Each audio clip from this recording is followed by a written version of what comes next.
Hey, my name is Michael Spangler, and this is a reflection off of the lesson that I gave for Latin American Physical Geography, where I gave a GIM kit uh, game, and then I also had a web quest at the end of the lesson. And this is for 802 Planning for Instruction, Module 2, Lesson Planning with Effective Instructional Practices. Yeah, like I said, it was over Latin American Physical Geography, where I had a slide at the front of class, or slideshow at the front of class with, kind of the overview. I had the students take Cornell notes, which meant like at the end of the lecture, they had to write 3 questions based off the notes and a summary. But also during the lecture, I asked a lot of questions. That was one of my learning methods. Instructional strategies was like relevant vocabulary, higher order thinking questions, trying to get class discussion, trying to get the kids engaged in the lesson. I feel like it went pretty well. I did have a couple kids that answered most of the questions. I feel like next time I can do a better job of having more different kids in the class answer questions. Get that discussion going, because there are a couple of students that were pretty quiet, and in a class this size, there's only about 12 of them. It's pretty easy for some of the kids to like overpower some of the other ones. So I need to do a better job of that going forward. But I think those instructional strategies really did help. Relevant vocabulary. I mean, that's world geography is a lot of vocabulary. Yeah. And that higher order thinking questions as well really helped me figure out what the questions that I want to ask in order to engage them in what they already know. Because a lot of them know geography pretty well. They think they know Latin American geography pretty well.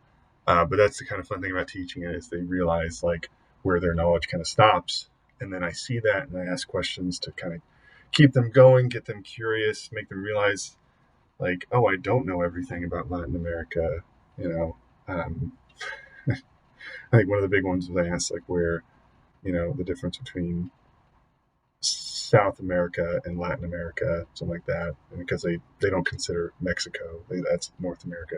Anyway, so that one kind of picks their brains. As far as what learning theories underlie the strategy, I like to think my research, I saw the constructivist theory, because it builds off of previous knowledge. So basically what I was just saying right there. So what did you hope to accomplish in using the strategy? I hope to get them more curious. That way, get them curious, get them more engaged, gets them having more discussions, talking about the classwork, which can hopefully get them to do better on tests and just overall retain the knowledge. In what ways did the strategy help meet the objectives you set forth? So the objective for today, obviously just lecture notes, those test questions. We ended up playing that GIM kit. So that's kind of one of the fun things. And then I designed a GIM kit and made some questions based off of the lecture that I gave, and all the students, it was honestly my first time giving a GIM kit, and they were all super engaged. I had about 20 questions based off the lecture, and they had memorized all those questions by the end of the game, and they were getting competitive. I did learn some things through that, I have to randomly generate usernames for GimKit because they started to realize who was who, and they started picking on people a little bit because they're freshmen, just to be expected. So going forward, I'm just going to do a name generator instead of having them choose their own names. So yeah, again, that's something I would change about going forward for sure. Other than that, what I would also change going forward, let's see here. I would like to try the think, pair, share method. Just because as a class it was okay, but like I said, I think there are some students that didn't talk as much as they would have if we were maybe little separate groups. And maybe going forward, I'll ask questions and do separate people into different groups, different pairs, and have them kind of go off on their own little discussion. Because like we do the Amazon rainforest, the destruction of the rainforest, what that's doing on for the, the overall planet, things like that. And I feel like that's a really good one that we can talk about for a while. But I need to get some more specific questions in there and expectations for the students. But yeah, that's something I want to do going forward. Other than that, I think it went great.